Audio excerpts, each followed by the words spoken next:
किसके shares? Sir अपने दादाजी के। तो एक्चुअली इनके साथ डेथ हो गई है सर। ओके, तो डॉक्यूमेंट्स लाए हैं? सर कौन कौन से डॉक्यूमेंट सर? डीमैट अकाउंट के जो भी डॉक्यूमेंट आपके पास है वो लेके आ जाइए, ओके सर, हो जाएगा। Thank you.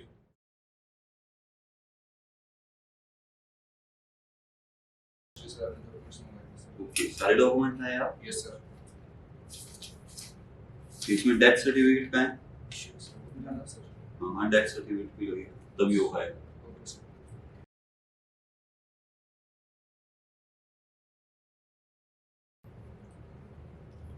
Hello sir. Hello. Sir आपने सिर्फ मुझे डेथ सर्टिफिकेट दादाजी का ओके, सही डॉक्यूमेंट्स। ओके। तो ये आपको ट्रांसफर किस में कराने हैं? सर अपने डीमैट अकाउंट सर। आपके डॉक्यूमेंट का है? शिट, वो भी लाना था सर।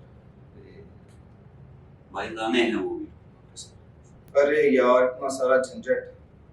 तो दोस्तों डीमैट अकाउंट जब आप खोलते हैं तो अलग अलग तरह के प्रोविजंस होते हैं। उनमें से एक प्रोविजन अब जाके जुड़ जाएगा, वो है नॉमिनेशन का। आप नॉमिनेशन के लिए 2-3 मैक्सिमम लोगों को नॉमिनेट कर सकते हैं, या आप ये भी चूज़ कर सकते हैं कि आपको नॉमिनेशन देना ही नहीं है। अभी क्या होता है कि इन केस किसी का डिमाइज हो जाता है तो उसके डीमैट अकाउंट में जो शेयर्स पड़े हैं वो बाद में ट्रांसफ़र करने पड़ते हैं। तो एक तरीके से थोड़ा सा कम्बरसम प्रोसेस है। उसका एक वीडियो आपके सामने पहले, बहुत समय पहले हम लेके आए थे। लेकिन जब बात आती है नॉमिनेशंस की तो उसकी प्रक्रिया काफ़ी सिंप्लीफाई कर दी गई है। कैसे काम करेगा, किस तरह से आपको चीज़ों को ध्यान रखना है, इस वीडियो में अच्छे से समझने की कोशिश करेंगे। तो आइए शुरू करते हैं।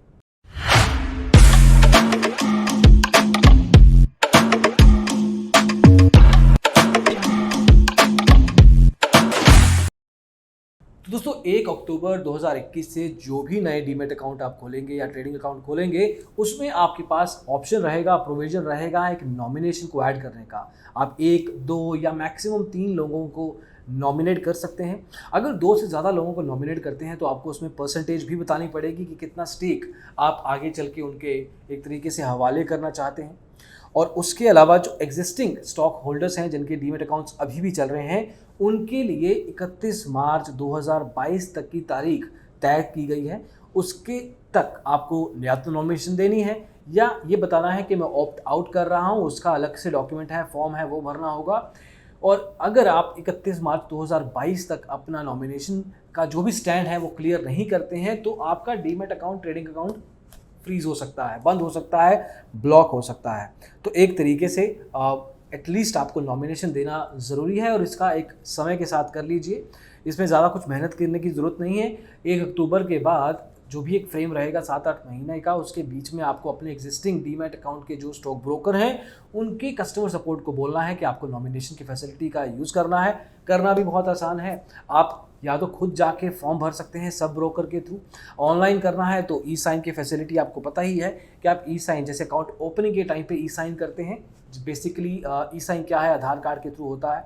यहाँ पे भी ई साइन हो जाएगा, आपका OTP वेरिफिकेशन होगा और ये प्रोसेस कंप्लीट हो जाएगी।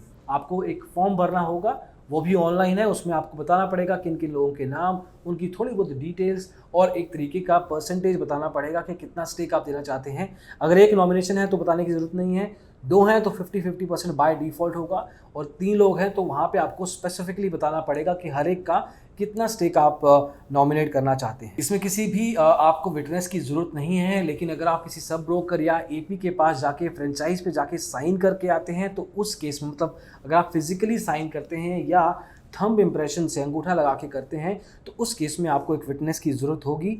लेकिन नॉर्मली अगर आप ऑनलाइन करेंगे, जो कि ज़्यादातर लोग करना चाहेंगे, वो ई साइन फैसिलिटी के थ्रू ही कंप्लीट हो जाएगा।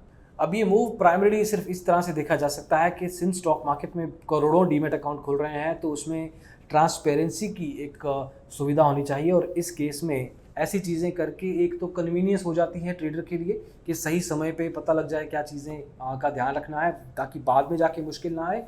और एट द सेम टाइम ये ज़्यादा मुश्किल प्रोसेस है भी नहीं। जैसे आप डीमैट अकाउंट खोलते हैं उस समय ही नॉमिनेट कर दीजिएगा 1 अक्टूबर के बाद। और एग्जिस्टिंग है तो एक फॉर्म जाके भरना है, आपको कहीं जाना नहीं है, माफ़ कीजिएगा, ऑनलाइन ही भरना है।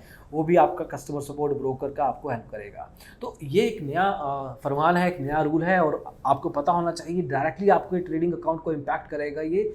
और यही एडवाइस करेंगे कि जितनी जल्दी आप ये जो भी फॉर्मेलिटी है कंप्लीट करें, ताकि एटलीस्ट आपको बाद में किसी चीज़ की जद्दोजहद या कोई मुश्किल ना आए। समझ रहे हो? समझ रहे हो आप?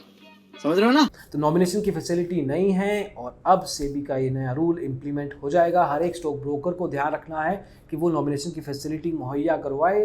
अगर ब्रोकर आपको टाल रहा है तो सर्टेन लेवल पे आप सेबी में कंप्लेंट कर सकते हैं इस चीज़ को लेके, क्योंकि इसमें ब्रोकर इंटरमीडिएरी की भी बहुत बड़ी रिस्पॉन्सिबिलिटी है टू मेक श्योर कि आपको वो नॉमिनेशन की फैसिलिटी एग्जीक्यूट करवाए। तो दोस्तों ये है the whole rule, this is how it works. अगर इनकेस आपको कोई डाउट है तो आप पूछ सकते हैं कमेंट सेक्शन में। अभी के लिए इतना ही दोस्तों इस वीडियो में। थैंक यू सो मच इसको देखने के लिए। Take care, bye bye.